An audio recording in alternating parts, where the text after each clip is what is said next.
the science. Suffice it that the blood of 1,000 men and women was spilled in these walls.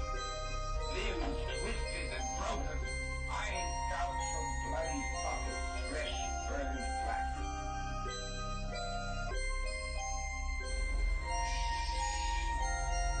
Please. You wait for dead. In death, there are no accidents, no coincidences, no mishaps, and no escapes.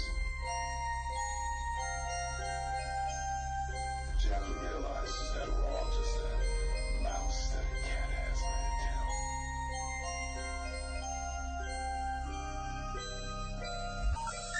The number you have reached, 911, has been changed to a non-published number. And hi guys, we're back here with World of the Unexplained. I'm Jay Scott, your only JD DJ on the Omnisound Radio 1 network. I'm Trent Lackey. I don't have a cool tagline like that. I have a cool ending line, but not a cool tagline. Yeah, well, anyway, So today we've got with us the prophet Yahweh. And I don't know if you guys are familiar with what this guy can do. It is some amazing stuff. He's actually brought UFOs down from the sky on national television, on an ABC affiliate. He's called them down, and that video is available on our website, worldoftheunexplained.com. If you go to the guests link, you can do that. Go to the guest link, and you'll see I've got like 4 or 5 different links to this ABC video. It is quite amazing. it certainly is. And I guess that's all the intro I'm going to give for right now. I'll let the man speak for himself. Prophet Yahweh, are you with us? Yes, I am. Thank Awesome. you for having me. Welcome Thank you to for the coming on the show. Well, I'm happy to be here. Great. So, tell us, how did this start with the UFO summonings? Well, I had heard people talk about that in the Bible, especially the Hebrew language. The angels traveled back and forth from Earth in spaceships, and that Yahweh, the creator of all things, who in the English version is called Jehovah, lives on another planet in a magnificent temple with a sea of glass, clear as a crystal, near the temple, and the temple is in the foothill of some gorgeous mountains, and I decided to search out the scriptures in the Hebrew to try to find more about this. And as I began to do my research, I saw that it was true in the Bible. Even in the English, you can see 2 concepts for the Creator. One is that he's a spirit, and his angels are spirits. And the other one is that he's superhuman, and his angels are superhuman, and they have a planet. And it's all interwoven, whereby either those who believe that he's a spirit can have scriptural proof, and those who believe that Yahweh and his angels are superhuman can have scriptural proof. And so I began to do a deeper research to see how could this be? How could it be so clearly in there about UFOs and spaceships, and people, can't see it for focusing on the scriptures that shows them as spirits. And as I began to do my research, I noticed that the holy prophets had the ability to call down these objects or the spacecraft. And so I started researching, well, what's the formula for that? And as soon as I figured it out, I said, well, hey, if they did it, maybe if I tried, I can do it. And I went outside, and the very first time, it happened, and it must have happened, 300, 400, maybe 500 times in a row before witnesses, before it stopped. But it only stopped for a moment. I never noticed a difference in, it appearing, or rather, in it slowing down, appearing, except when I started sinning.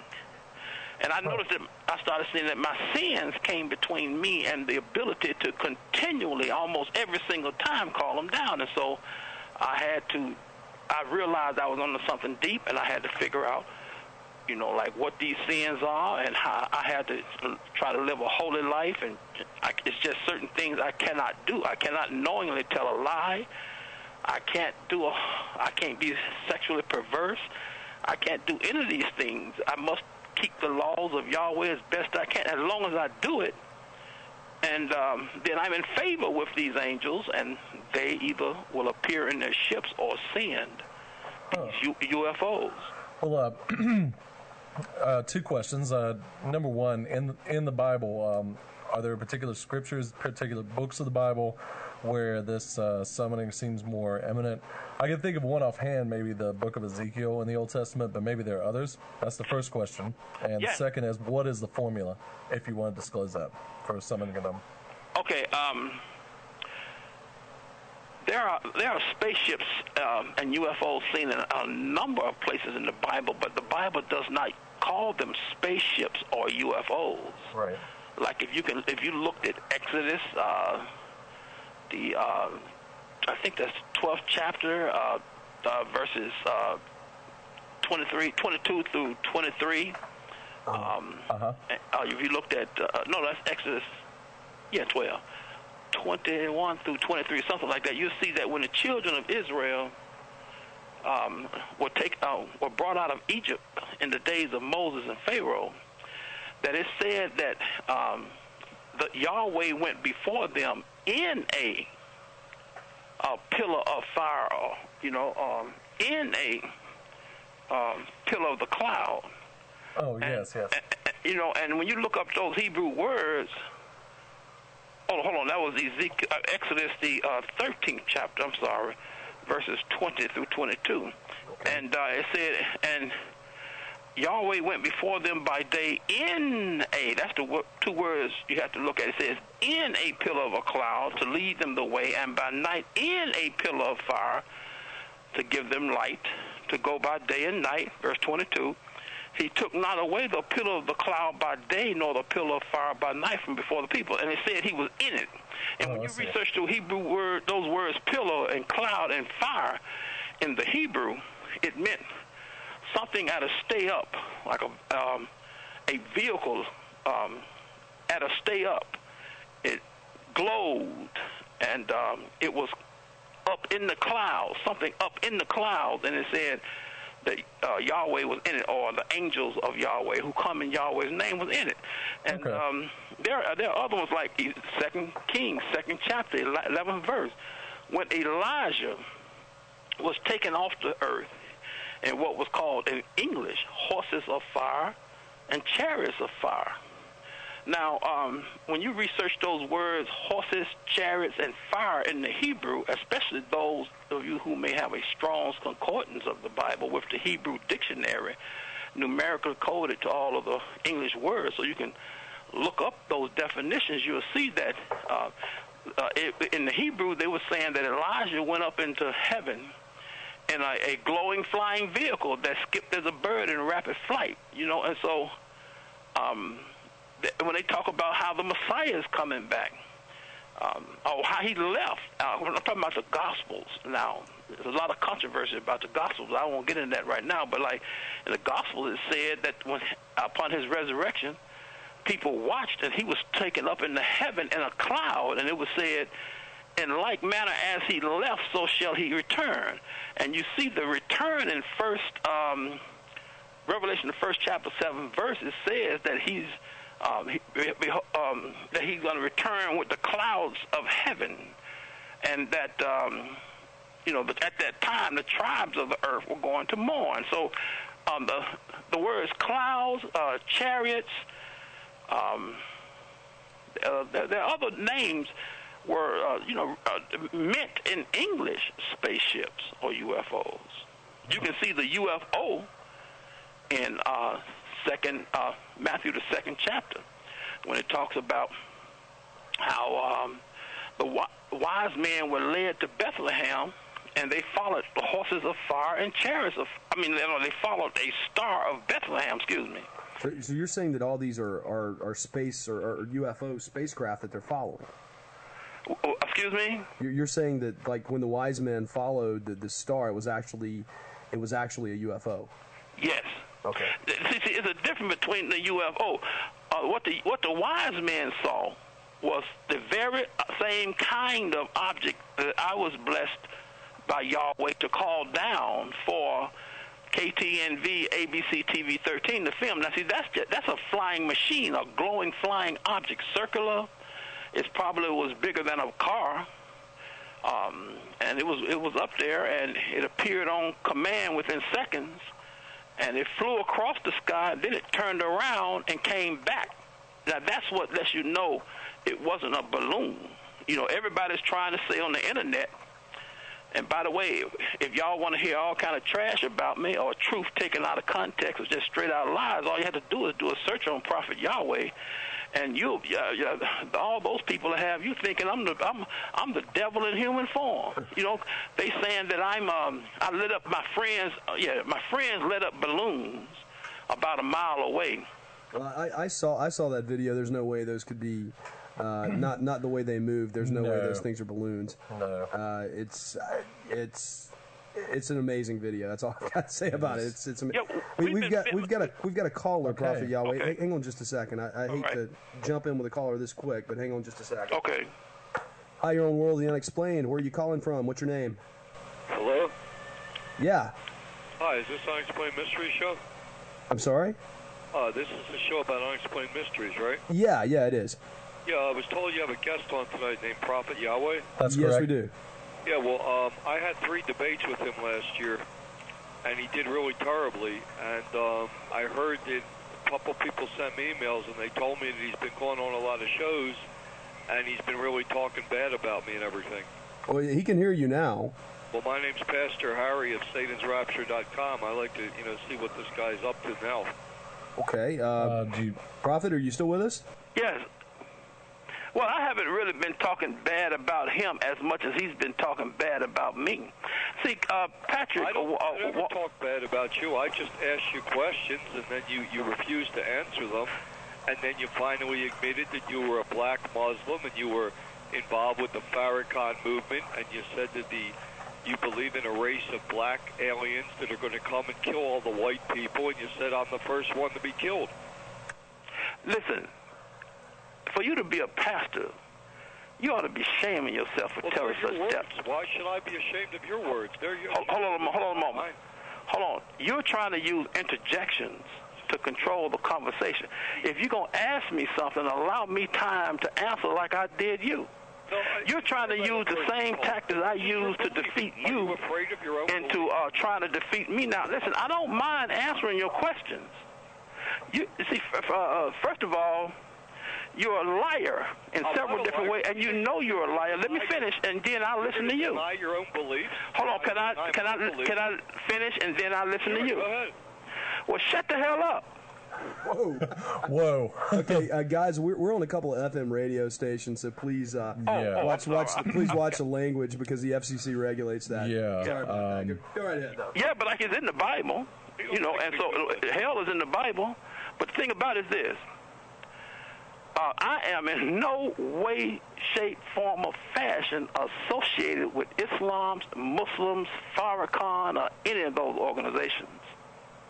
I am of the Black Jew Hebrew Israelite faith. I believe that the people of the... Hold on, let me finish. I believe that the people of the Bible were black. I believe that the angelic beings and Yahweh and his angels are blacks. Europeans teach us that they are white. And so we've been accepting that the possibility of that concept. And now you want to play the oddness of what I'm saying against me when it's only odd because the people have been believing through movies and books and and DVDs and things that the people of the Bible were white and the angels were white and everything that ever was white. And then when they hear me say, wait a minute, that's not wrong, that's not right, then it appears odd to them. And well, you're entitled to your opinion. If you want to believe that all the people in the Bible were black and Adam and Eve were black and God's a black alien that created everything, that's one thing. But you've repeatedly said on the shows when I talked with you last year on the X Zone, you said when the black Messiah comes, he's going to kill all the white people or going to imprison and enslave all the white people. Now let me address that. To enslave people. Let me address that. Slavery wasn't bad enough against black people. Now you want to have reverse slavery. Okay. Can I address that? That's what you believe in. Can I address that? Yeah, sure. Okay. Use another damnable liar. In that I never ever. Hold on, let me finish. See, there you go, acting stupid and everything. You're acting stupid, and what you're trying to do is this: you're deliberately trying to confound this broadcast by acting idiotic. You refuse to act. Hold on, you refuse to act intelligent or with wisdom like a pastor should. I am being a pastor. Okay, now so what you need to do? You gave your word. You were letting me talk. So how can anybody believe anything you talking about when you constantly lying? Talking about you gonna let me talk and then you won't let me talk. Anybody can see through your little feeble tactics, man. And I listen to you. I sit here and listen to you. You never let me talk in 3 debates. Okay, hold on. Now let me talk. Right. If you can't let me talk, then I would think you should not try to do that because people will think you're retarded. You just talk for 10 minutes. You don't want people thinking you're retarded, so let me finish. Retarded people can think that. Let me say what I'm saying. See, if I got to constantly beg to be heard and address your accusations, then and you constantly telling me that you will let me talk, go ahead, and you're supposed to be a man of the cloth, and before I can get a sentence out, you go trying to interject and cut me up, then what that shows, man, either you're retarded or you something's wrong with you. No, it's neither true. I'm just holding you to no, what you believe. let me just finish. Let me say what I'm saying. The only reason I haven't explained it by now because you won't let me. And then trying to think you're doing something against me, you making yourself look like a fool. Do you deny what you said on the last? Now, look here, man. Look here. I want to tell it without you interjecting. I'm asking you a question. And you already answered it. Okay. All right, guys. This is all right, guys. Yeah. Okay. What is the question that you have for the prophet? You already know the question. It's just time for me to give the answer. Does he still believe his doctrine that when his black Messiah comes, they're going to kill and enslave all the white people, and I'm the first one to be killed? That's what he said last year on the episode. Okay. That's a question. Prophet Yahweh. Okay. He's a liar. I've never said under any circumstance that the holy and righteous and true Yahweh was going to send his angels to the earth and they were going to kill all white people. That's idiotic. That makes Yahweh look like a tyrant, and it's just an attempt to make me look like a fool. But what I did say was this: when the angels of Yahweh get here, they're going to take all the vile characters and personalities that they don't like, such as child molesters, serial murderers, oh man,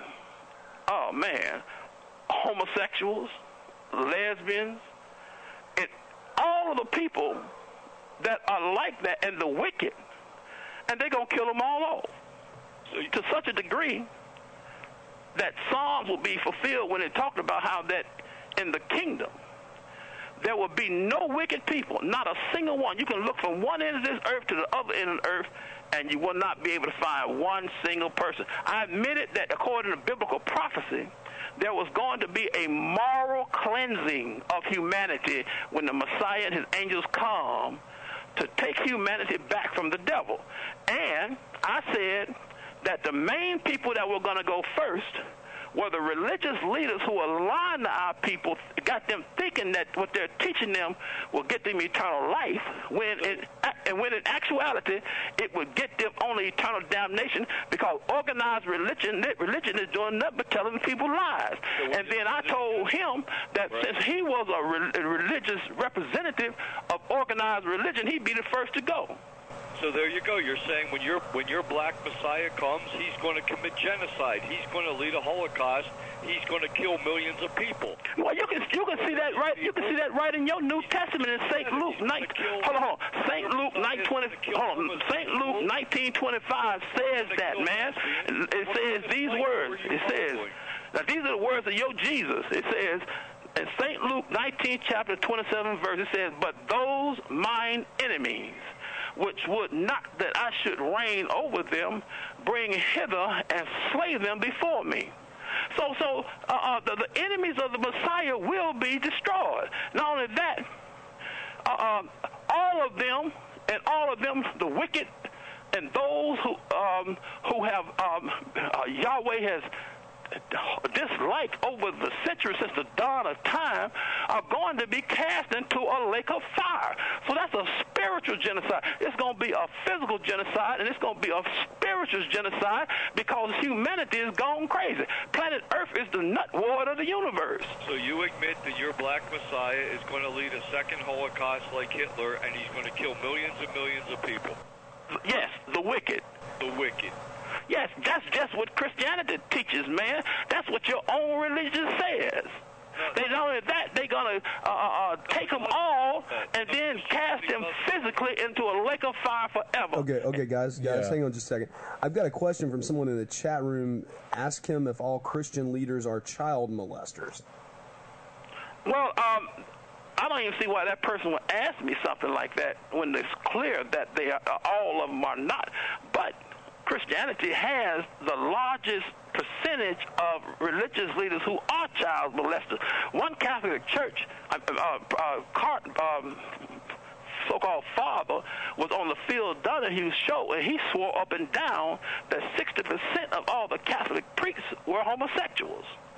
And ever since the Catholic Church has had this doctrine of celibacy, they attracted mainly homosexuals. And since that time, the beginning of the Catholic Church, the homosexual priests have been gorging themselves with the flesh of young boys and girls, mainly boys. And I mean that's a fact worldwide. Oh yeah. Well, let me ask our caller. If you have one more question, we're going to have to get you off the line here and make some more room for some other callers. But do you have anything else? Yes. Last year, when I debated the Prophet Yahweh in the second debate, he had said that a UFO, a large metallic UFO, 1,000 feet in diameter, was going to hover over Las Vegas, Nevada, on or before July 15, 2005, and it will stay there for 3 days, and that will be the proof that he's the prophet of Yahweh. And I asked him right on the show, what's going to happen if that UFO doesn't show up? And he said that I'm a liar and a false. He said he would admit that he's a liar and a false prophet. Well, the UFO never showed up, and he never admitted he's a liar and a false prophet. Then he made excuses about the media didn't show up, which he never said before. So what do you say about that, Prophet Yahweh? Where was your spaceship? First of all, you're lying again. I never said 3 days. I said a day and a half. Oh, okay. And then, listen, man, let me talk now. You know, because, okay, now, this is the way it was. So everybody's listening. I put out a press release saying that the most holy and wonderful Yahweh told me that if the media came with their cameras, you know, that they were going to not waste any time. I mean, his angels were not going to waste any time in sending UFOs, and they would increase in their appearance and their manifestation and their flight patterns to such a degree that at some time during that 45-day period, an actual spacecraft was going to come down and sit up over Las Vegas for a day and a half. Out of every interview I had about that, when people would ask me, well, how big it's going to be, I told them, I don't know. All I know, it'll be able to be seen, and as far as how big it is, I can't say. And the whole thing was based on the media coming. And I told the media, the people at ABC, that they had to keep coming. It was in the press release. They had to keep coming. And that was the deal. They came, and just like the angel said, the UFO showed up, then another one showed up, and then ABC was told, basically I found out later, that they were to not do any more coverage on me or even mention my name on that channel again. And so they pulled out from the deal, and then so they jeopardized this. Okay. Well, that's what you say. But anyhow, I thank you very much for having me. Let me come on your program. And I just hope that people can see what this guy is, and he advocates mass murder and genocide against white people. And he's a prophet Yahweh, like I'm a donkey. I'll see you later. Thank you. Well, I can't help you. I can't help you if you're a donkey, you know.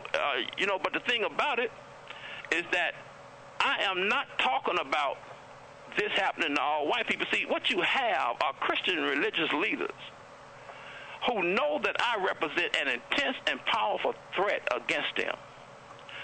Okay, because if what I'm saying is true, and that Yahweh and his angels are superhuman, and they do fly in spaceships, and the Messiah is going to lead invasion of this planet of over 20,000 intergalactic battleships, then that proves that what they've been teaching us all these years, for centuries, for millenniums, about the Messiah, the Creator and his angels and being spirits, is a damnable lie. So that suggests that if they don't even know what the Creator is, or who he is, then how do we know that anything else that they're telling us is the truth? And this is what got the religious leaders upset. And so what you have are front organizations of Christians, some of them representing particular denominations, who are attacking me online and on the radio, making outlandish statements and trying to make me look like a fool when they only taking my truth out of context. And I was asked that on several interviews, are you saying that the angels of Yahweh are going to come and kill off all whites? I said, no, they're going to take blacks, Asians, Hispanics, whoever are wicked. Yahweh is not that kind of a being. And in the kingdom, you're going to have whites, you're going to have blacks, Hispanics, you're going to have Asians.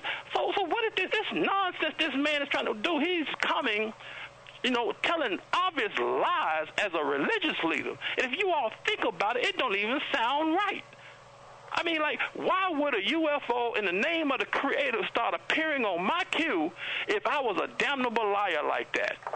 Well, Prophet Yahweh, I'm sorry to interrupt you, but we're going to have to take a short break, and we're going to be back on World of the Unexplained with Prophet Yahweh. We'll give you guys the 800 numbers when we come back.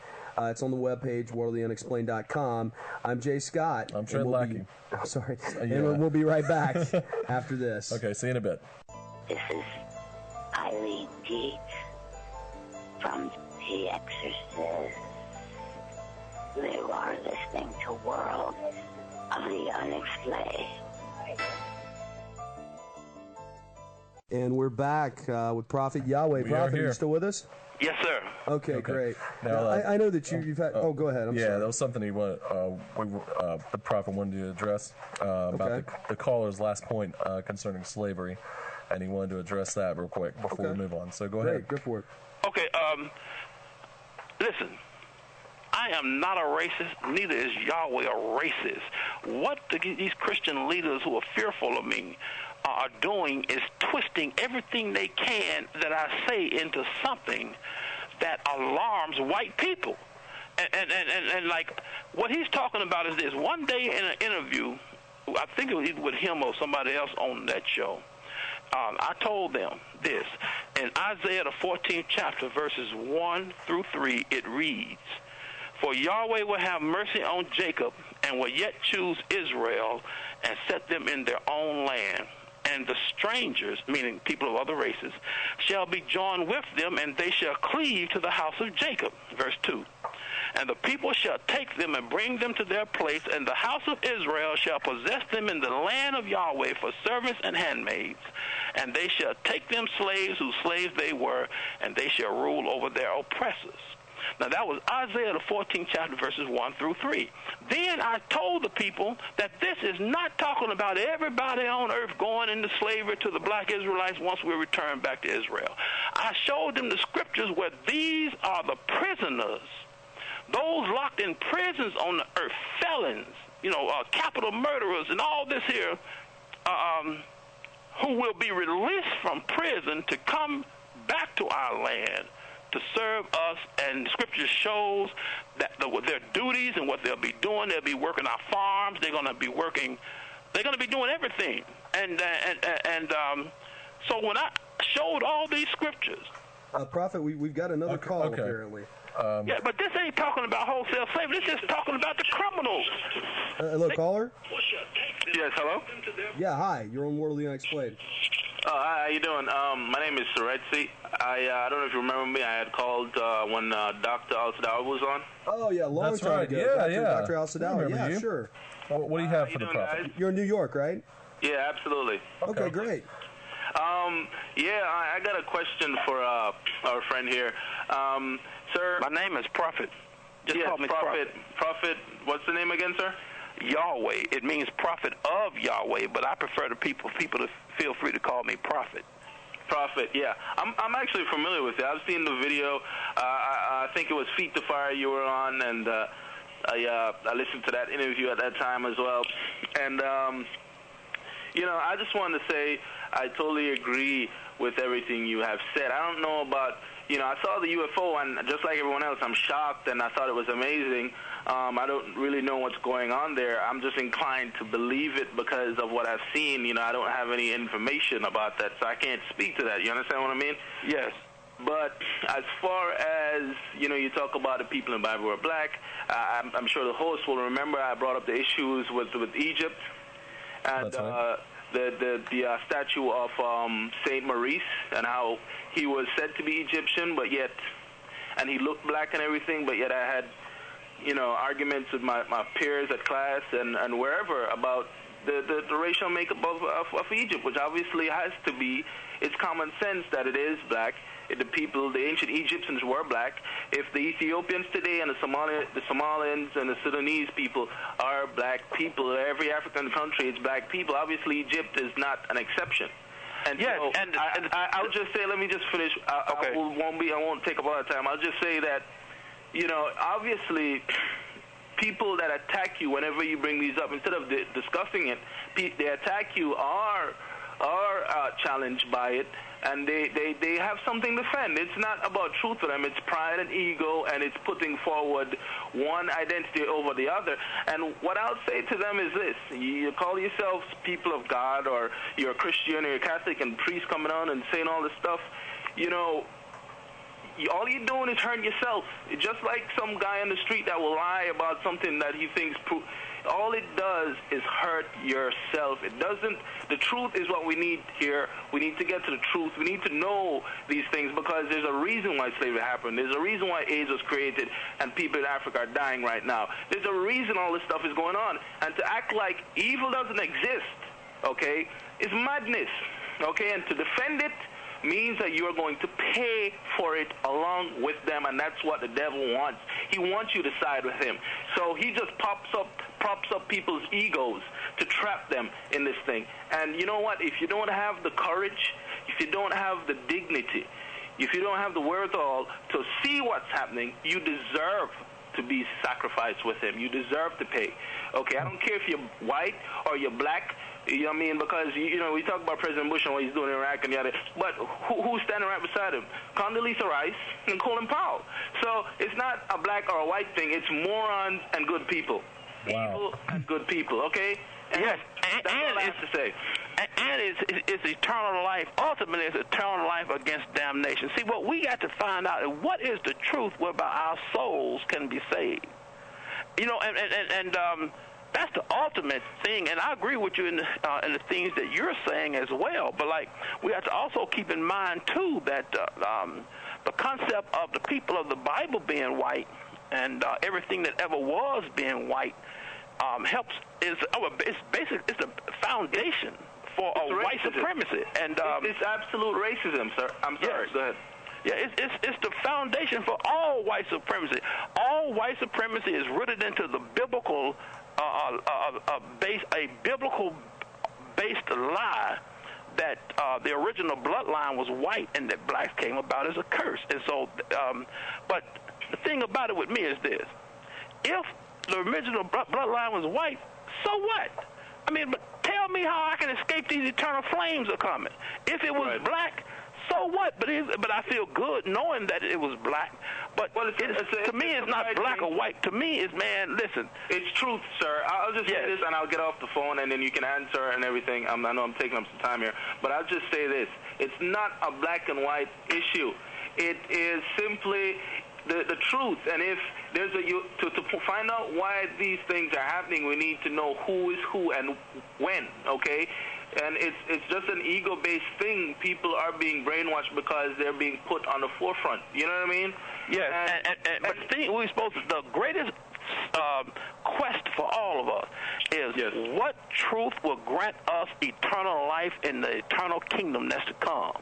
Because, man, like, whoever thought a preacher would be sitting up, coming down on somebody because he said that a number of people are going to be killed off when the Messiah and his angels come to take over the earth and cleanse it of all evil. And because he's supposed to know it. It's clearly in Scriptures. Right. Clearly in Scriptures. And the lake of fire is not no act of love, man. All I can say to you, it was obviously very disingenuous, and I don't think you are very hateful. You don't come off hateful, but this is what people do when people like you or Al-Sadawi, Dr. Osama Al-Sadawi, comes on with their radical views and trying to reveal something that will help people. This is what happens to you. They flip their point of view on you and say, oh, you are the one that's hateful and you are the one that's racist. And it's actually, I'm telling you right now, it's very hard for me to say what I really feel about the situation because I'm kind of fearful that people will say to me that I'm racist. Yes. And that's the problem here. We have to get over these fears and just say what the truth is. And the destiny of white people, along with black people, obviously. But what has happened to white people, especially here in the United States, is that their future, their destiny, have been hijacked by these satanic cults and these people who... I agree 100%. And what you have is Satanism has infiltrated and subverted Americanism, man. And, like, man, I know what you're saying, and it's very much true. But the thing about it, man, is this. Wow, man, like, I know people have heard this before, but, like, some of my closest friends are white. Our slavery, I showed him in Scriptures. Now, he's supposed to know the Scriptures, so why is he acting so crazy when I say what's in the Scriptures? And what he wants people to think is this, that these are just blanket statements that I'm making that are not rooted in Scriptures. And that's where these pastors try to gain their strength of deception over people that's listening to me. When everything I say is in the Scriptures, we're not going to be taking everybody on earth as a slave, and this ain't no Hitler thing, man. This, even though the kingdom is going to be... that was shocking that he said that. Yeah, the kingdom is going to be a totalitarian regime, the likes of which there's never been seen, in that the Messiah, Scripture says, he's going to rule the planet with a rod of iron. And he's going to wipe away all evil, all sin, all crime. Won't be a crime on the planet. He's going to take away all suffering, man, and death and sickness. It's going to be a period of eternal joy. Everlasting better be done. But let them go ahead on and do their thing. What I'm preparing to do Prophet, now... hang on just a second, guys. Bring down this next spaceship. We just lost our connection. Hang on just a second, guys. I just got to... No problem. Okay, hang on. Now we're up. I'm sorry, I didn't have the thing on. Okay, now go ahead. Apparently, there's a major storm coming through Kernersville. Phone lines will just quit lighting up. We apologize for what happened, and we have a caller now. Okay. Hello, caller. You're with us on World of the Unexplained. Yes. Hi. Where are you calling from? What's your name? My name is Danny. Okay. Hi, Danny. Hey, Danny. Hi, how are you? Good. What's your question for the Prophet Yahweh? I believe I have the wrong number. Okay. All righty. This is stuff. Okay, Danny. Well, you're on a radio show right now. You're on a radio show right now. Do you want to talk to Prophet Yahweh about anything? Sure. Oh my God. Oh, I hear the lightning crackling. All right, we're going to get off here, Danny. Okay, sorry, Danny. Yeah. All right. Wow. Okay, that's really, really weird. This is almost as weird as the Mothman Show's guy. The Mothman Show was crazy. Okay, well, what we were talking about on the break, and that's what I would ask Prophet Yahweh earlier about was, can you do this from any location? Like if you're in California, for example, can you make UFOs come down over Kansas? Yes, but there are rules I have to abide by, such as the weather has to be harmonious with something like this. For instance, I used to summon at any time, and we started filming what we thought were UFOs, but after we got back in the house and went through the footage and captured a frame or a picture of the object, we saw that it was a bag. And the wind, when it's too windy, especially in desert areas, like Las Vegas, Phoenix, and places like that, I try not to summon at all when it's, because of the fact that winds will generate a lot of trash. We've got another caller. I'm sorry about this. Caller? Hey, is this me? Yeah, this is you. Oh, hey. Hey, welcome. Hey, Jay, Scott, and Trent. This is Derek. I'm calling from Winston-Salem. Awesome. Yeah, I don't know if I just missed this. My signal went out just a little while ago, so I missed about 15 minutes. Right. Yeah, it was on our end. It was everywhere. Well, then I guess my comment hasn't been addressed yet. I was just going to say, I watched the video. I hadn't heard of Prophet Yahweh before. I watched the video. And it was a Las Vegas news team, I take it? Yes. Okay. KTNV, ABC, TV 13. Okay. Well, I was just going to say I had a hard time being wowed by the clip, maybe the last caller I heard was. I don't know. I couldn't see swift motion of the UFO. It looked like swift motion of the camera to me. And I also saw a lot of camera cutting, and that's what made it look like it magically appeared in the sky. So, and then the other thing, aren't these news stations the same ones that show Santa Claus coming down from the North Pole every Christmas Eve? I wouldn't know anything about that, but it sounds like something that TV stations would do. Yeah, okay. Well, so as I was giving myself away, I'm pretty skeptical here. No. I have talked with Mike Delastrito about this, and he claims that all this footage that was shot, I mean, this aired on the news, and he's just as shocked as everybody else about what he saw. Also, let me say this. Those were not balloons, because if you look at that footage, Mike Delastrito states, we scanned the skies, nothing there. And then I did my summons, and that didn't take me maybe 30 seconds. And then after I lowered my hands, within about 2 or 3 seconds, there it was. So how in the world can I have a friend a mile away like all of my enemies on the internet are saying that's letting up balloons? And then this balloon gets up high enough as that was and happened to move over 1 mile up over us. And then the thing about it is that this object went across the sky, turned around, and came back in a short moment. It just went across the sky, and it didn't just wait there for a while as if the wind was changing to bring it back. No, it went across the sky, stopped, turned around, and came back along the same trajectory until it got to us, and then it started angling up into space. So at my summonings, you don't see anything going up in the sky. We scan the skies. I ask everybody before I do the summons, is there anything floating up? They say no. Is there anything already up there? They say no. Then I do my summons, and within seconds, sometimes minutes, sometimes it takes a while until a certain person just leaves because this person is adverse to these beings or not liked by them. And then as soon as this person is gone, bingo, there it is. So we know what it was. Okay. But it's time out for all this UFO stuff, man. I'm talking about spaceship now, man.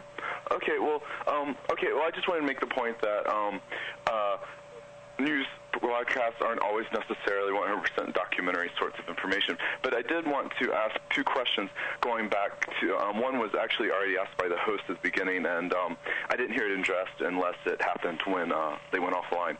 And that is, are you going to say how you summon them, like what specific formula you use or found in the Old Testament, I take it? And if not, that's fine, but I just was wondering if you were. And then the other question I had, so your reading of the Old and New Testament, is it basically, I mean, I'm going to reduce it a little bit, but tell me if this is essentially accurate. Basically, anytime something comes from the sky or goes back up to the sky, you read it as a spaceship and as a vehicle. No, see, there's a difference between a spaceship and a UFO. What KTNV, ABC, TV 13 film was a UFO. Those are like flying machines, like a giant crystal ball object that's glowing. Now, inside the spaceship in the cargo bay, there may be thousands of UFOs. that are released out of the ship to come down and perform the exploit. They could be the most common form called glowing orbs. They can be satellite-type objects. They could be V-shaped, strange flying machines, but those are not the spaceships. The spaceships are just like what you see in the movies, Battlestar Galactica, Star Wars, futuristic vehicles. Because clearly, when you see them, you know that there are inhabitants in it. We're going to have to take a short break. I feel like we haven't been taking one already, right? Yeah, unfortunately, but we got to stay on schedule. Yeah, we're going to have to do this. But what I want to talk about when we come back is I know that there are a lot of people out there that have been basically, having a problem with the message that you're putting out there, and we want to talk about some of the things that they say and what your response is to that. Okay. All right. Well, we'll be right back. In just a little bit here at World of the Unexplained. Let me go ahead and give the 800 number. Okay, guys. Not like we don't have enough callers tonight. Yeah, it's a high volume of callers. Anyway, if you want to talk to Prophet Yahweh and ask him questions about his UFO summoning and whatever else, really, the numbers are 1-800-960-2289. 1-800-960-2289. If you're in the local North Carolina area or you just want a different number, then that number is 336-996-1596. 336-996-1596. All right, we'll be back in just a second. There are some things in this world that go way beyond human understanding. Things that cannot be explained. Things that most people don't want to know about. But we're going to talk about them anyway. World of the Unexplained with Jay Scott and Trent Lackey. Heard Mondays live from 8 p.m. to 10 p.m. Eastern on the OmniSound Radio 1 network. Right here, baby. www.omnisoundradio1.net.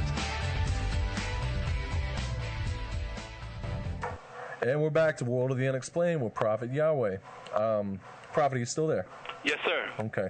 I just basically, I want to sum up the last caller's questions concerning, and also my earlier question at the beginning of the show concerning the formula that you have found in the Old Testament to summon the UFOs. Before we get into what Scott was talking about, could you? Okay. Okay. Okay. Go ahead. Go ahead. Oh, okay. Well, the formula is simple.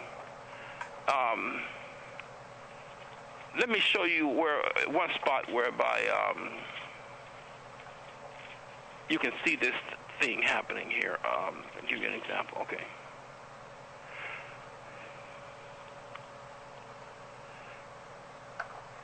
Look at in Numbers, the 20th chapter, sixth verse. This is just one of a number. Okay. It doesn't give you the formula, but like when you examine all of them, you get bits of the formulas, and you can gather the bits together. It says in Numbers 20, chapter 6 verse, it says, "And Moses and Aaron went from the presence of the assembly unto the door of the tabernacle of the congregation. And they fell upon their faces." That didn't mean fall like where they could hurt themselves. That meant they prostrated themselves. That was prayer.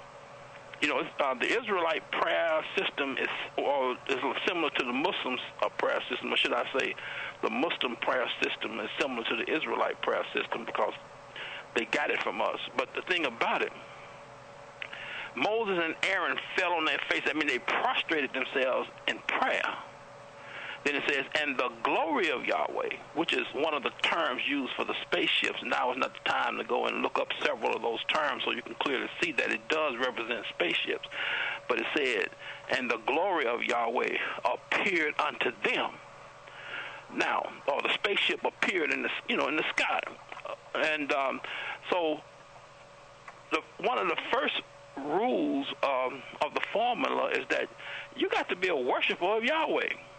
Okay. What that means is that you have to separate yourself completely and totally from organized religions, because all organized religions, man, I know how this may sound to everybody, and if I offend you, I don't apologize, but all organized religions are worshiping the devil without the masses of the people realizing it. So you got to step out of the world's religious systems and come to Yahweh. You have to come. You got to stop worshiping all the gods, every last one of them. Allah, Jesus, Buddha, and all the Hindu gods, every god.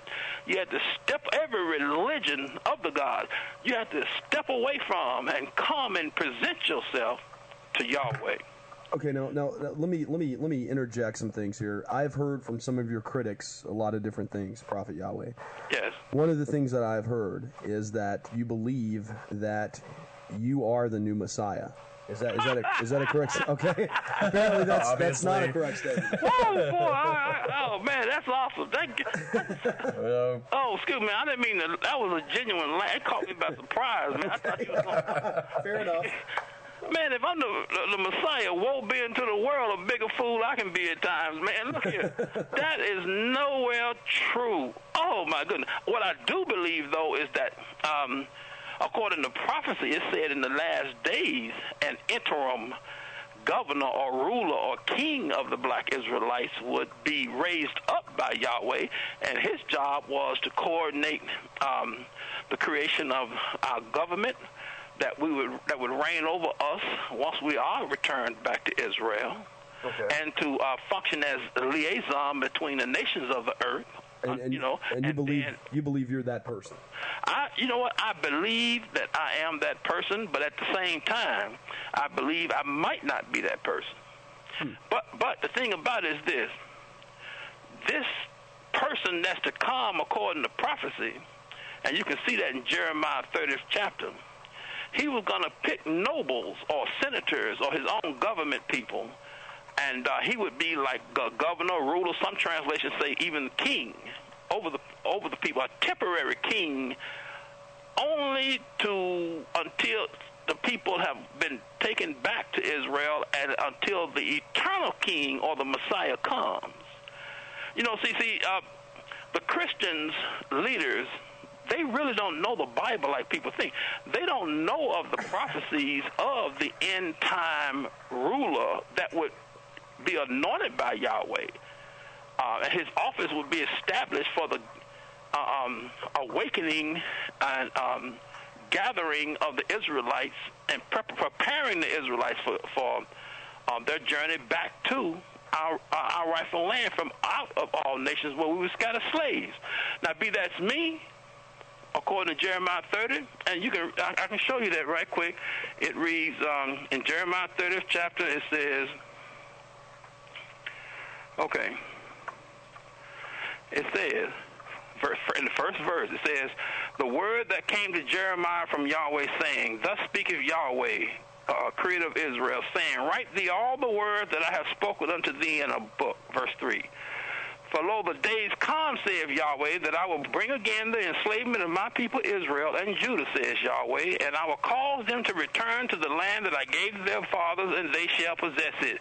Verse 4. And these are the words that Yahweh spake concerning Israel and Judah. And then it starts talking about, you all have to read it on your own, that right before the deliverance, there'll be a time of Jacob's troubles, and it's going to be real bad. And when you get to verse... where is that at? There it is. It talks about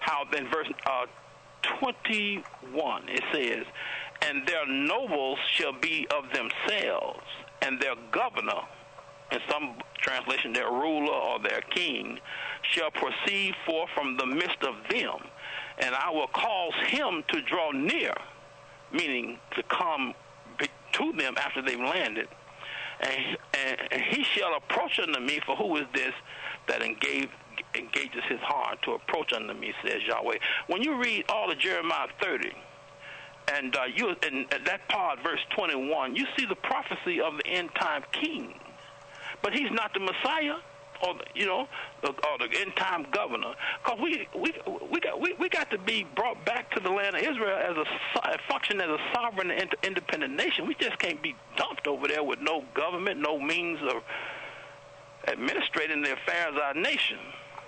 I have another question for you, though, Prophet Yahweh. I've heard also from some of the people that want to discredit you that you believe the New Testament to be false. You believe Jesus Christ to have been a homosexual. Well, the thing about that is this. There can't possibly be two testaments from the Creator, because everything he does is forever. Malachi 3, Malachi 3:6, I think that is. Let me just make sure. Says that, Malachi 3:6, it says, "For I am Yahweh, I change not." Now, when you look at, so Yahweh doesn't change, because if he's the creator and he's all-knowing, there's no way he can give a testament today and swear that, a testament from the beginning and swear by his holiness that this is the only way you can be saved, and anybody who goes outside of this and starts worshiping other than what he says will be damned. And then I wouldn't care if it was 1 trillion years later. Say, okay, I tell you what, you don't have to keep that testament anymore. I'll give you a new one. See, that suggests that the Creator was not the Creator enough to realize that he was going to change later.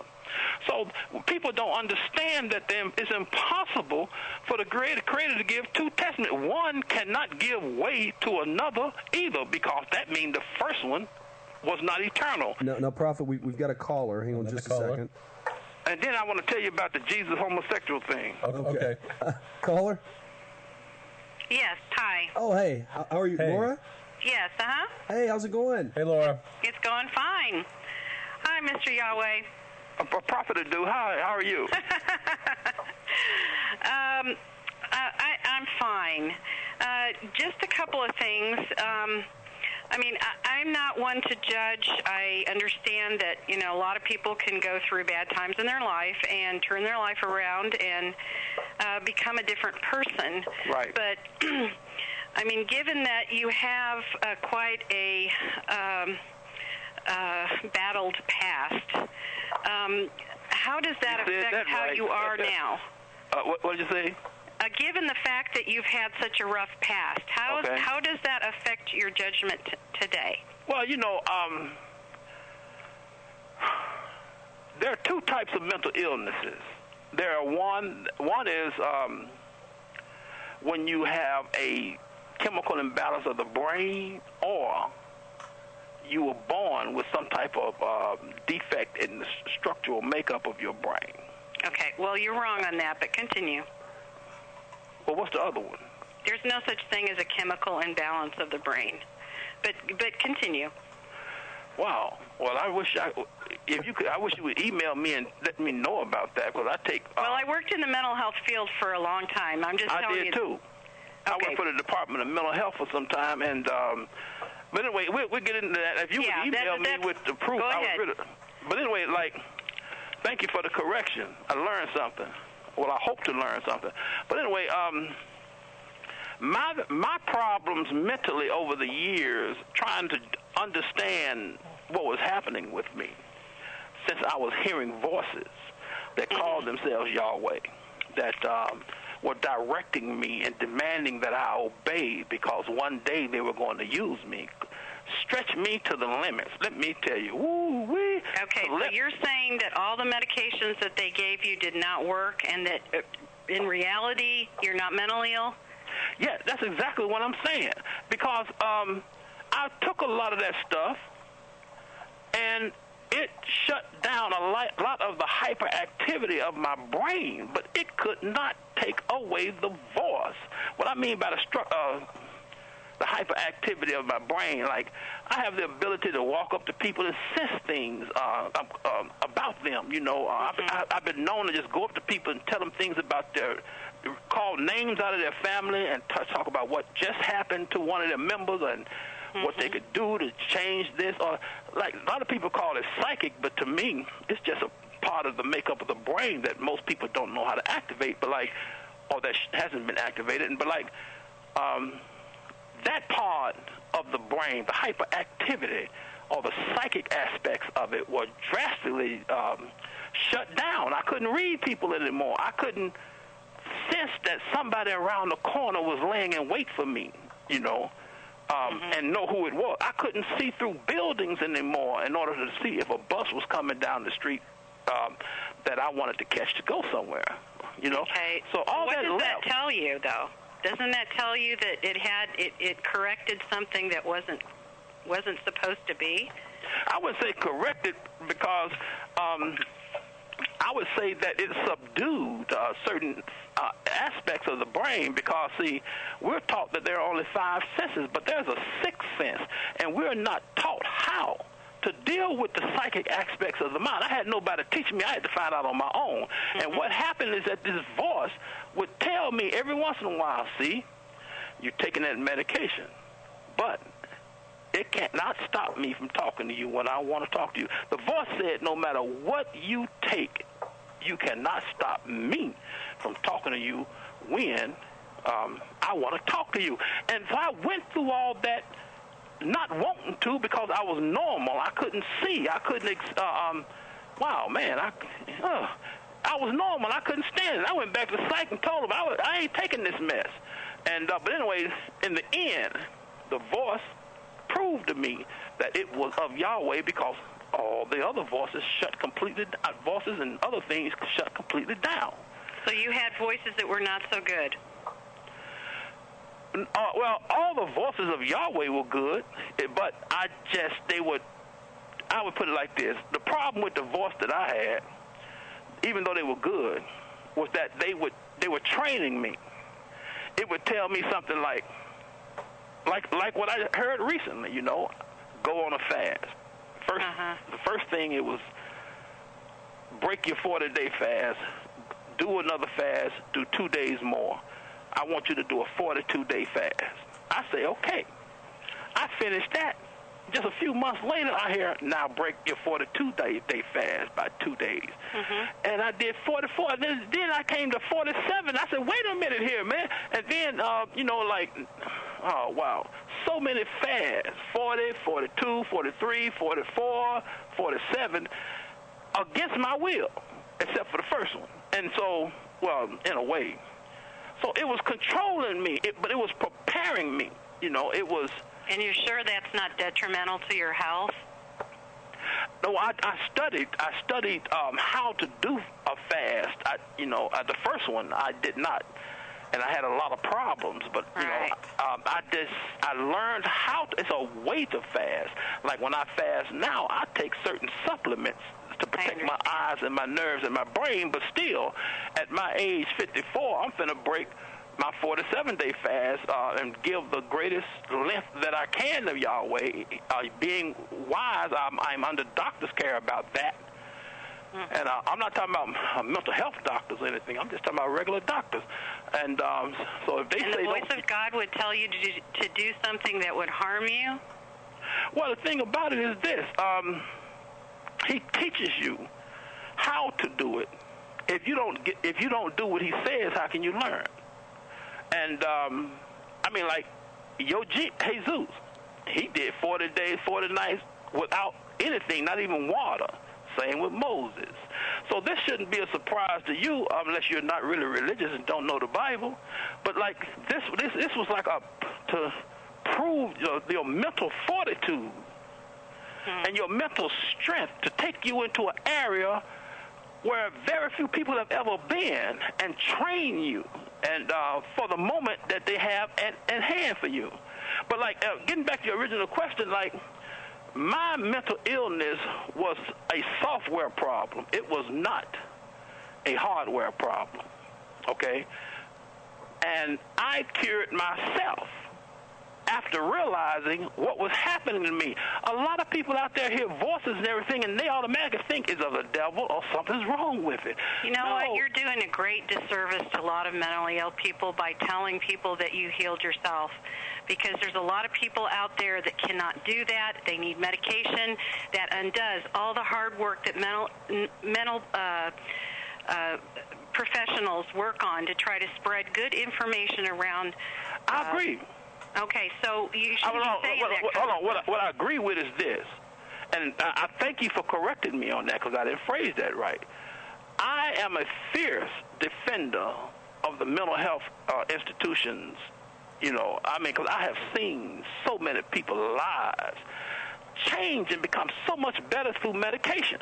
If you know, I'm not putting them down. I apologize for making it look like that, and I should have said it in a way, you know, that would let people know. Like, if you got a problem, you're hearing voices, you should do like I did and go and see a psych. But you know, the thing about it is that some psychs, you know, all psychs are on the outside trying to look into your life. And you have to let them know what they're giving you, I mean, how it's treating you. And not let them control you and turn you into a zombie. Now, but with me, I learned that early on, and the greatest spiritual learning that I received when I obeyed Yahweh and went to the Department of Mental Health and told them I'm hearing a voice, and this voice is controlling my life. It's demanding that I do what it tells me, or else, and I need to talk to somebody. And so because I don't believe that God would demand anything. I don't believe that a loving God would demand us to do something against our will. That's not the kind of creator that I would imagine we would have, because if you imagine that the creator is a loving being that has things that they've created like your son or your daughter, okay, and you do something to force them to do something against their will without their approval, and knowing full well in your mind that it's not the right thing to do, that's wrong. Well, that from a standpoint of a parent, it appears like that. But when you start talking about creator, you just let me know you really don't know your Bible. And I'm not trying to insult you, please. Okay, that's it. Thank you. Goodbye. I mean, because... Okay. Because when you look in the scriptures, you know, it makes it clear to you that the creator... Oh, we've got another caller. My gosh. Wow. You're a popular guy tonight. Yeah, she can ask me all kind of personal stuff about my mental health. I tell her all of that, and then as soon as I tell her she don't know her Bible like she thinks she do, because in the Bible you see where the Creator is demanding. In fact, He demands that we do what He says in order to receive eternal life. And if you don't, you go into the lake of fire. Now, she around here talking about the Creator as a loving being, but she don't even know the scriptures in the Bible where it sits up and tells you that if you turn against Him, He can be a terrible creator to you. He will bring evil on you, and all that. He will kill you, man. Where is this woman coming from? All right. Prophet Yahweh, we've got another caller. Caller, you're on the air with us. Hello? Hi. Hi. What's your name? Where are you calling from? My name's Jeff. I'm calling from California. Hi, Jeff. Hey, Jeff. I saw his video on VH1, and then I saw some other videos on the website. What I was wondering is, was he saying that the media won't come out to videotape him doing his thing there with the UFOs? No, sir. What I'm saying is that at that moment, I struck a deal with KTNV, a verbal deal with KTNV ABC TV 13. And I, based on if they started filming them, that they should continue filming them. Because if they do, according to what Yahweh had revealed to me, a spaceship was going to appear sometime during that 45-day period. They gave me the impression at first that, as long as they show up, then we're going to film them. Yeah. But the thing about it is that was the condition, because, see, a lot of people say, well, all you had to do is call down the spaceship and let it sit over Las Vegas, and then the media will be forced to come. But I tell them, what Yahweh wanted was for me to be filmed summoning. And my words that I use to bring these, to invoke Him, and or for Him to use me to send the sighting to be recorded as well, and the sighting appearing, at that time. I mean, like moments away from the time I do it. That was Yahweh's will. Now, doing it that way, the media will come and film the ship, but then I'm not associated with it. And if I'm his prophet, he wants his prophet heard. So they broke the whole thing. Yeah. I got to be in the footage. I got to be in the footage, and I got to be saying certain things to Yahweh and ask him to send the sighting so that everybody would know what I just said was true. Okay. Yeah. Well, if the media won't come down to you, though, maybe there's a way you can go to the media and get it done. And in fact, there's a way you could do that with a huge audience, and it wouldn't even cost you a penny. I mean, you wouldn't even have to. It wouldn't even cost you 1 second of planning. You're in Las Vegas, right? Yes. There's you ever hear of the Thunderbirds? Never heard of it. Thunderbirds, they're like an Air Force squadron of specially trained flyers that fly in their little F-16s and put on a big aerial show for people. Every year. I know about them. Well, every year they're at they have a show at Nellis Air Force Base. In fact, if you go to the Nellis Air Force Base website, they got a schedule of where the Thunderbirds are going to be. Right. I've been over there. I took my footage over to Nellis Air Force Base and talked with the intelligence agencies over there. Yeah. So I know what you're talking about. Yeah. Well, one way you can get a huge audience for something like that is, I mean, you wouldn't even have to plan it. It's already there. The air shows that they have there are free to the public and open to the public, and all you'd have to do is walk through, and already you got a crowd of thousands of people with their eyes trained on the sky. And not only that, but you'll have all the professional aerial photographers with their cameras already set up there as well, ready to film the Thunderbirds. And if you show up there and all of a sudden you start calling down these UFOs and they start showing up in the sky, I mean, there's no way the media can ignore that. Yeah, but like that's getting them to pay attention to what's happening with me by trick. But this is where I'm at now. I separated my UFO phenomenon from my religious teaching site, and created a site exclusively for my UFOs. It's located at www.contact-tv.com. It's a site, it's a high-definition site, but, the footage that everybody look at it up at first. Yeah, I noticed that. I think, probably the one problem with that is, I mean, you yourself, you're not a professional aerial photographer, so the videos kind of suffer for that. But, hell, I mean, you show up at an air show and you already got the professional photographers already set up right there. You could probably get a lot better video that way. Huh. Yeah, I could, but like I never tried anything. Maybe it's because I never tried anything like that. But what I've decided to do was through contact-tv.com, I'm going live with my summonings for the world. I mean, like, I'm sick and tired of trying to get media to give me another chance. Because of all of the debunkers on the internet, whenever the media do a search for me, they see crafted lies against me, until, like, anybody hear anything about me, they automatically conclude that I'm a demon from hell without even knowing anything about me. And so, when I try to go to my people, they think that I'm twice the demon from hell.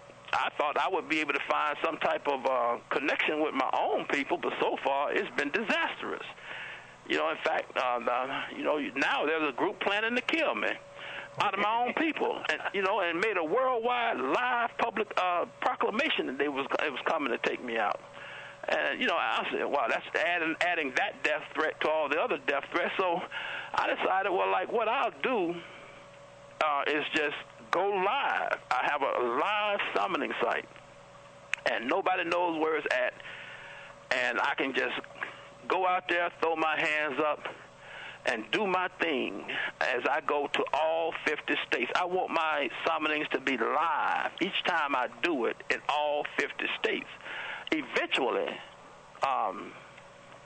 the media will start being able to see through these guys on the internet, man, and through all kind of other inhibitions they may have, and say, wait a minute, man, how can we ignore this anymore? This is real. This man is calling down actual ships.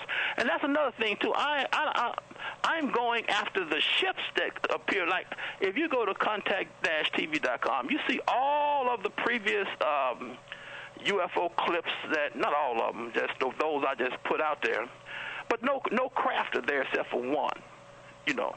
And so I'm going for spaceships. People are not really in the know about UFOs. They're not really impressed with UFOs. Because once you start studying ufology, you see that what's happening with me is also happening in Mexico, Israel, every country. And it's being filmed by people, but I seem to be the only one that's calling them down on demand. I want to go after clear-cut spaceships beyond any shadow of a doubt. And I heard that this is preparing to happen. The visions are increasing. And concerning them, I am being shown where, when, how, and what to do. And I'm preparing to do this, man. I'm going after spaceships, and in the Bible it tells you how to go after the spaceships versus UFOs, and so it has to be rooted in a serious fast. And so I think about June the 9th, I'll start my internal cleansing, and on June the 15th, I will start my fast, and I plan to break my record under doctor supervision. Wow. But during that time, my goal is 60 days. I got 47 days in, so I just want to do 60.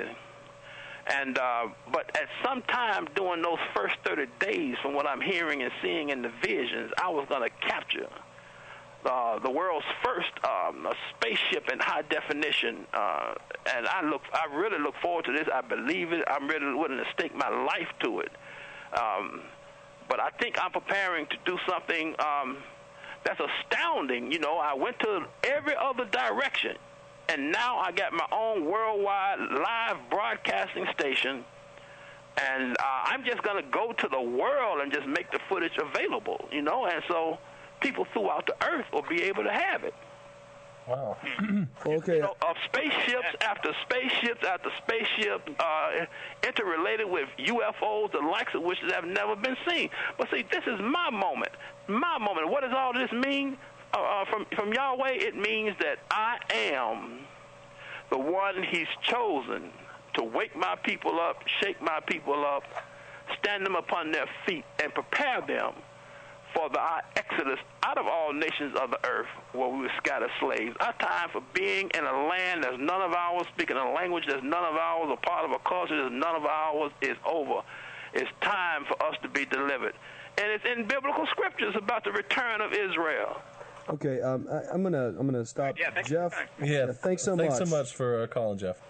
All right, Prophet Yahweh, I want to talk about the whole slant on the Jesus homosexual thing, but Okay. I also want to talk about we've got a clear sky out here tonight at the studio in Kernersville, North Carolina, and I'm wondering if the storm is because I'm going to send Trent outside. I want to see. Oh my gosh! If you can do this, and I understand that this is I know it's not on demand like a TV, but I want to see if he sees anything. Is that okay? Well, I really have a problem with that because one, I've never done that before, even though the visions have shown me it happening, but it happened via my website.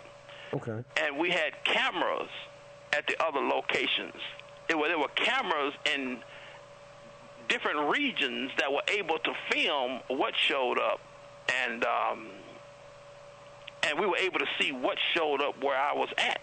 Okay. And based on the vision, that seemed to be that moment is coming, but it has to be all technologically connected, and I look forward to that. I really do. Okay. Fair enough. Yeah, that's fine. Like I said, I didn't want to put you on the spot like that, but I was going to say if you could, that'd be really cool. Well, I'm starting up on that kind of a thing real soon. Okay. Well, now I want to talk about that. And another thing I want to talk about, I know a lot of your, once again, these people that are after you, they say that, when all this happens, that apparently only the traditional black Jews are going to be able to get in on this. What does that do for the white guy? I mean, what does that do for me? What does that do for Trent? What does that do for Chuck? Are we under this new regime? Are we doomed? No, man. I mean, like, everybody got their country. See, we're going back to ours. That's all it is. And just like when Yahweh used Moses to bring the Israelites from out of their enslavement to the African Egyptians, that was blacks enslaved to blacks. Okay. And he brought them to their land. The Egyptian was still there up until this day, you know, but not talking about the modern day rulers there. The Arabs, they came and took over and got the original Egyptians there as a lower caste. But we're going to see, America is not our country. You know, we going back to what's ours. Let me tell you this right quick. Okay. A lot of people say, well, how can y'all be Israel and we captured y'all in Africa?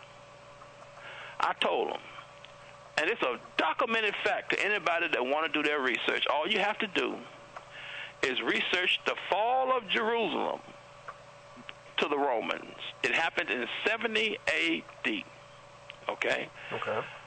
Historians like Herodotus and state that at that time, the Israelites were black like the Ethiopians. Also, Josephus, who was the general who fought against the Romans, talked about how the Israelites were black by quoting Shirillus, and a historian that was mocking true Israel because of their blackness and big noses and big lips. Now, that you can see that in the book of Josephus called Appian, when he addressed that, which suggests that all Israel were black. But the thing about it is this. When the black Israelites saw the Romans coming, they fled down out of Israel by the millions down into mainly Egypt. When the Egyptians saw that so many people were coming, and I don't think that there's been a mass migration of the people on the planet that great since. The Egyptians said, wait a minute, we don't have enough resources for us and them. So they started a race war, and that drove all these people with nothing, man, but the clothes on their backs, and they stole a lot that they had down into Ethiopia. The Ethiopians looked up and said, man, who are all these people? And they was coming in by the millions, so the armies went out there, man, and just deflected them, and they journeyed to the northwest corner of Africa, where all African nations joined in to trap this black race, the black Israelite, who had come down into Africa out of Israel and were not from Africa, and they sold us to North, Central, South America. The great people say, well, it was Africans hunting down and trapping other Africans. No, it wasn't.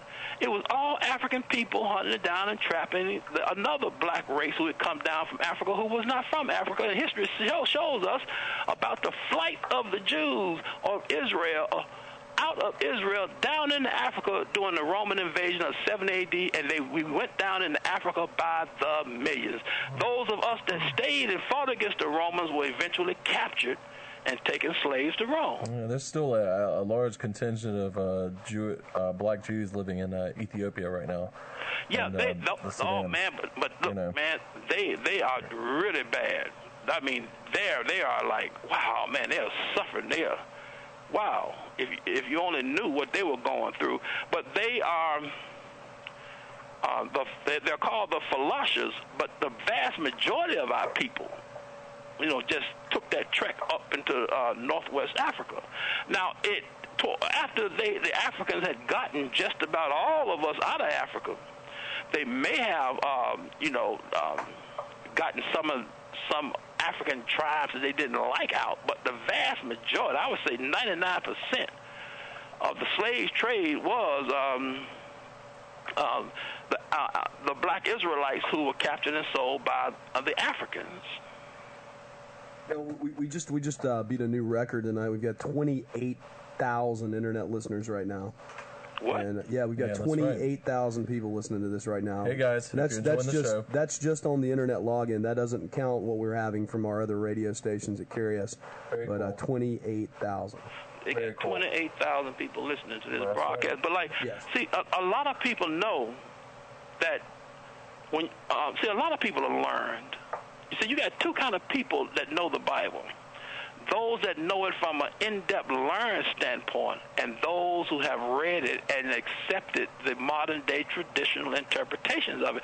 Like that woman who just got all of a sudden just hung up on me, and she had me, like admitting where I was wrong, and I really admired her for how she was strategically dealing with me and showing me my faults, and then as soon as she started talking about the Creator as if he has no emotion but love, then I knew that she did not really know the Bible like she thought she did.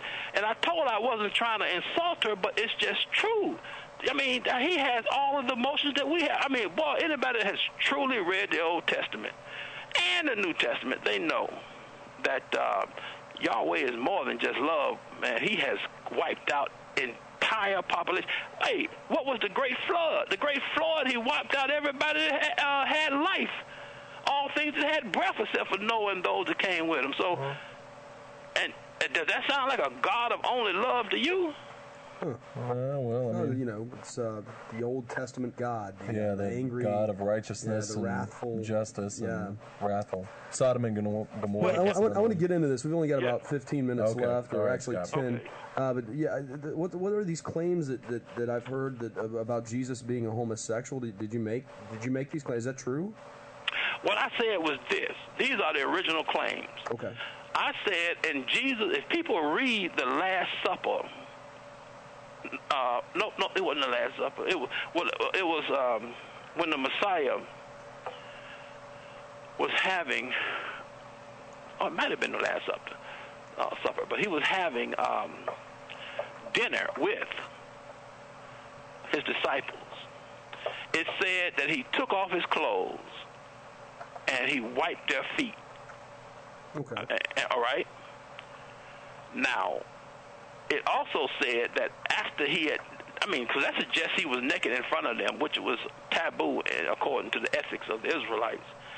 And then it said after he did that, they were all just sitting back, and it said that there was a disciple whom Jesus loved that was leaning on his breast.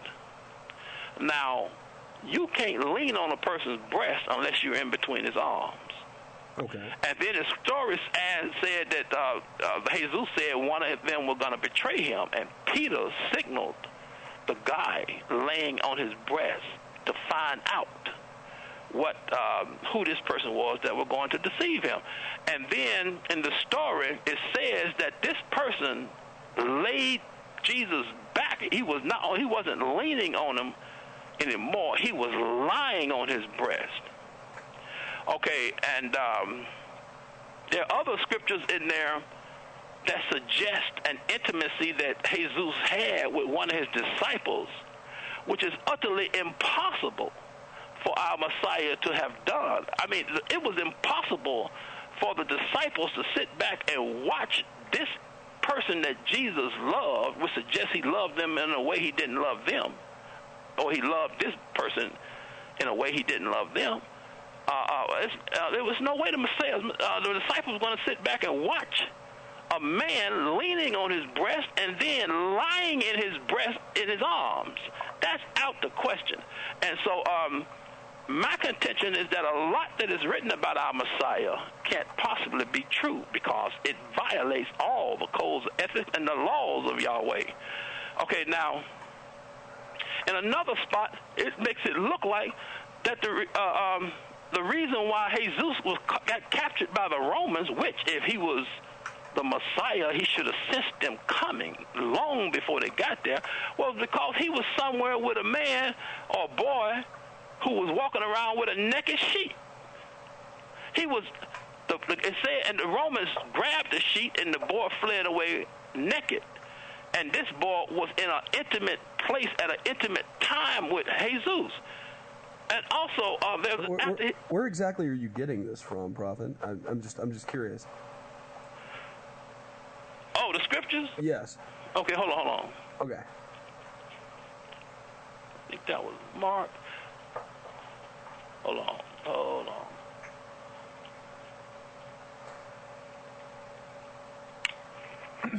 So you believe that the New Testament is basically a phony? Well, let me put it like this. In the New Testament, you have our Messiah portrayed as saying things and doing things that it was impossible for the Messiah to have done. First of all, the name of the Messiah, Jesus Christos. It was no way that was his name because, let me say this, prior to the formation of the Holy Roman Empire, when Christianity became the state religion, they had what was called by the Christians pagan Rome. Most people don't know what the religions of pagan Rome was all about. In pagan Rome, one of the chief deities, or one of the, really Satan, one of them was the Christian called false gods, was a demon from hell by the name of Jesus. You got another one. Jesus was the god of the Druids. Okay, and wow, man, if you look at the stories of the legends of Jesus, they're almost identical with the story of Jesus in the Christian Gospels. Also, another demon from hell was Krishna. Okay, now if you abbreviate Krishna, you get Christ. Now, a lot of people think that Jesus and Christ are just names, but they don't understand that they are names of two of the most powerful demons from hell out of pagan Rome. And in pagan Rome, they were baptizing, they were speaking in tongues, they was receiving the Holy Ghost. Every single thing that you see in Christianity, you go and look in the paganism or Satanism of the pagan Roman Empire, and you see that these things, even the Trinity Godhead, were all what constituted the pagan religions. Some of them, and the main ones, and like the great god of the Western Europe was Jesus, and the great god of Eastern Europe was Christos. And basically, what happened is that Constantine, he called together a meeting because of the wars between the Hindus and the worshippers of Jesus. It was just like what you see in Iraq. And he gathered all of the religious leaders together, and he told them. Wait a minute. Constantine bartered a peace between the Hindus living in the Indian subcontinent and the Christians living in the Western Europe and the Mediterranean. Yes. Not only that, what he did is that he forced them, a lot of people don't know that, to create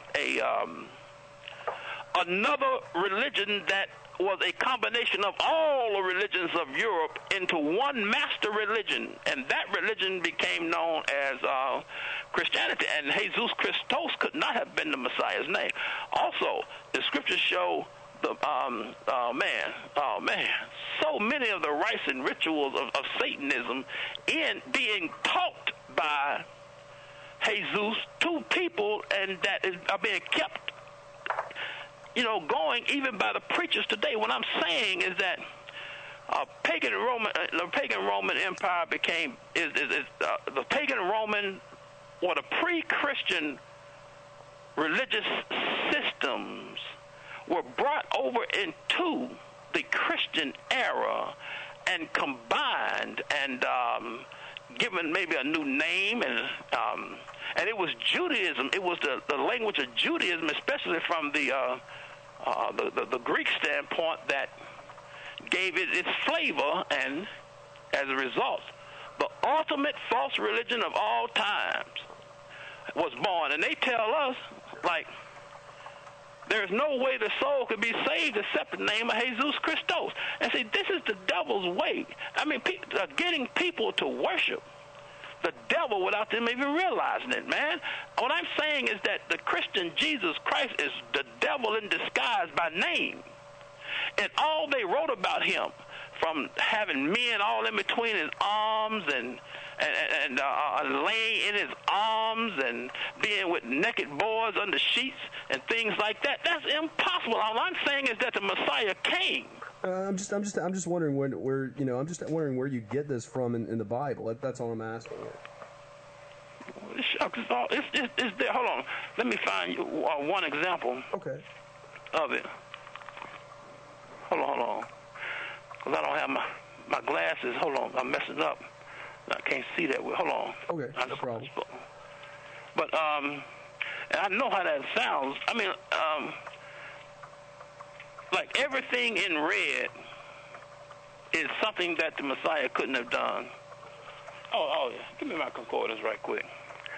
And, for instance, they portray him as violating the Sabbath. Yeah. All right.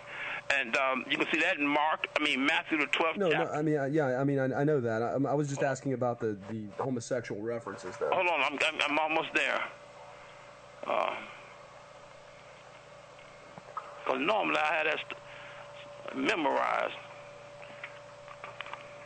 Hold on.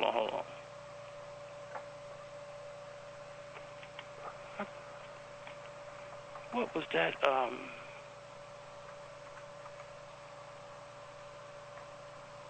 I'm familiar with the Sabbath thing that is in there. Hold on. Yeah, I remember that too. I got it. Hold on. All right. But it's true. It's true. It is absolutely true. Okay. Hold on. There it is. They got us worshiping the pagan gods of Europe without even realizing it. Hold on. F-E.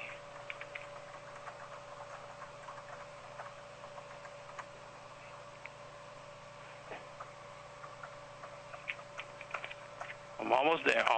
Oh, you're fine. That's fine.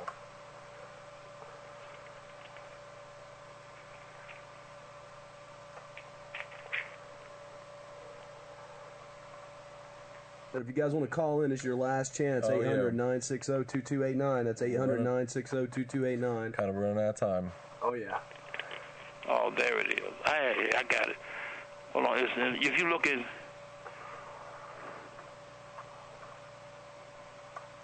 Matthew, okay, where he washed their feet. Hold on.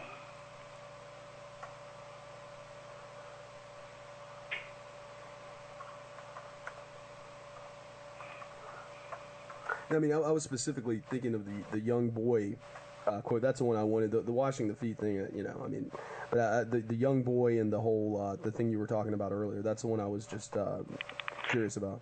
Well, hold on. I don't believe it. As much as I studied that,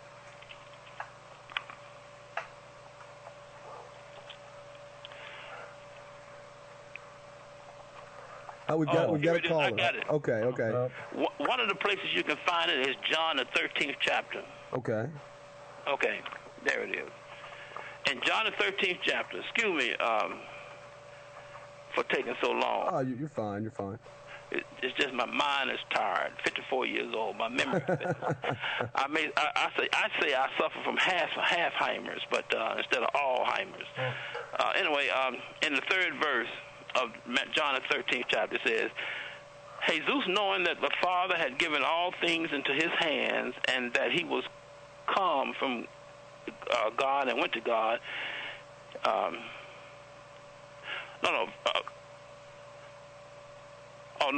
Verse 2, it says, and supper being ended, the devil having now put into the heart of Judas Iscariot, Simon's son, to betray him.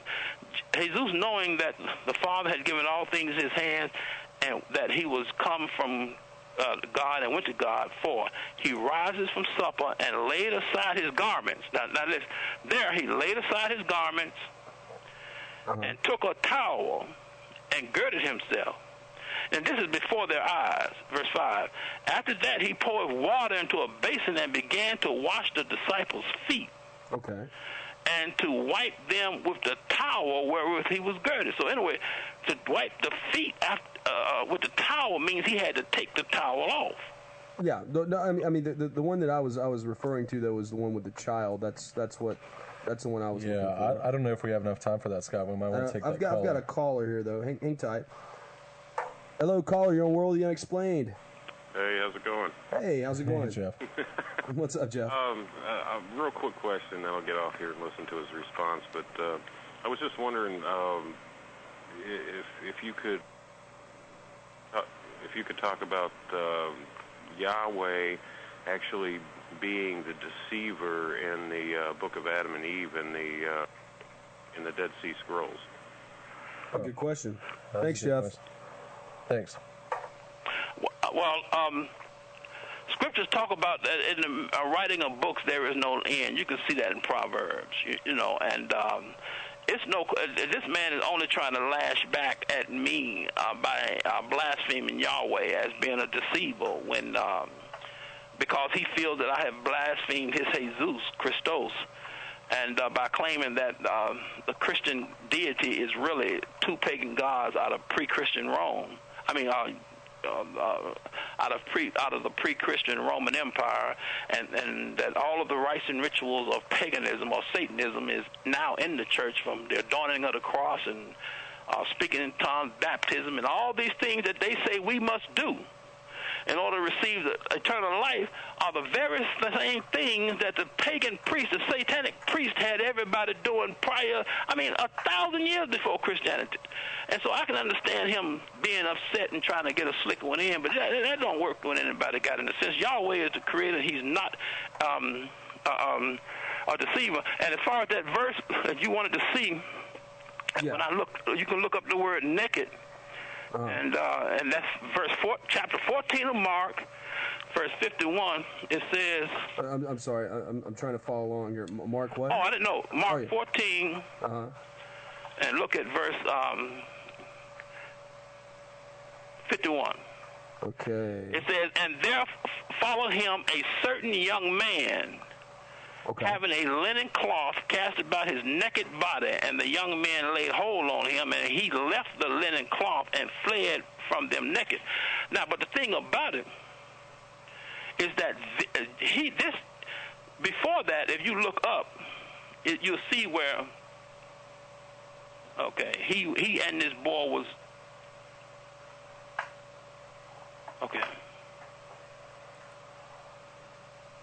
that he was with him somewhere away from his disciples who were sleeping. In verse 40, it says, and when he returned, he found them asleep again, for their eyes were heavy, neither wist they what to answer him.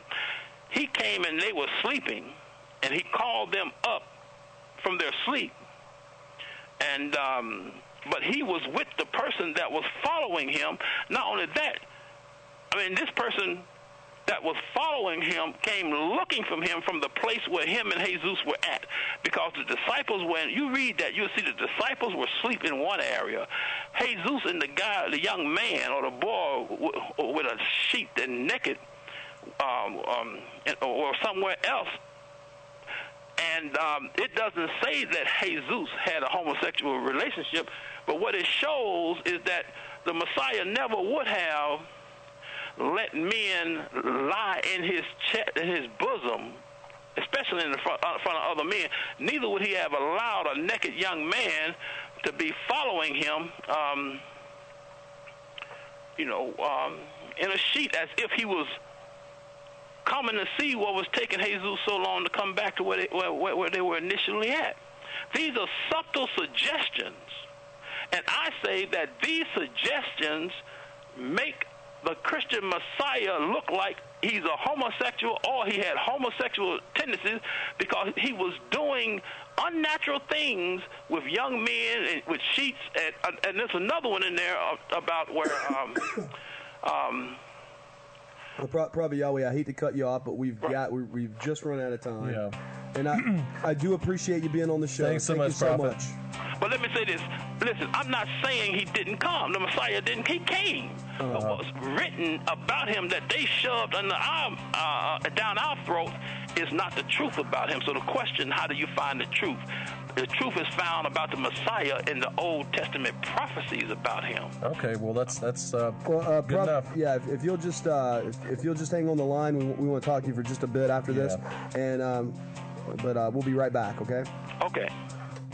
And that was Prophet Yahweh. Wow, guys. what a show!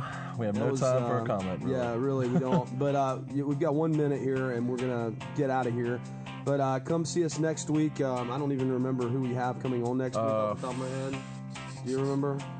I want to say Lloyd. No, I don't think it's Lloyd Auerbach. Might be the. I think it's the werewolf lady. It is the werewolf lady. I think she might be. Hang on, we're gonna find out real quick here. Fantastic! Thanks again, all you guys. Broke our record again, guys. Yeah, tonight. Thanks again. Stick them with us despite the massive thunderstorm. Technical difficulties. And wonderful. the technical difficulties that caused us to basically drop out for a couple of minutes. Chuck, you gonna say bye? It's been a hell of a night.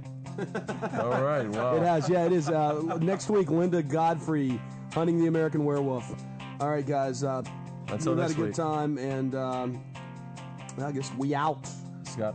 Yeah. What are you gonna say? Oh, I'm Jay Scott. You're only JD DJ on the Omni Sound Radio 1 Network. And I'm Trent Lackey. We're coming to you from Kernersville, North Carolina, a small town where we weekly talk about very, very big things. All right. See ya. Bye.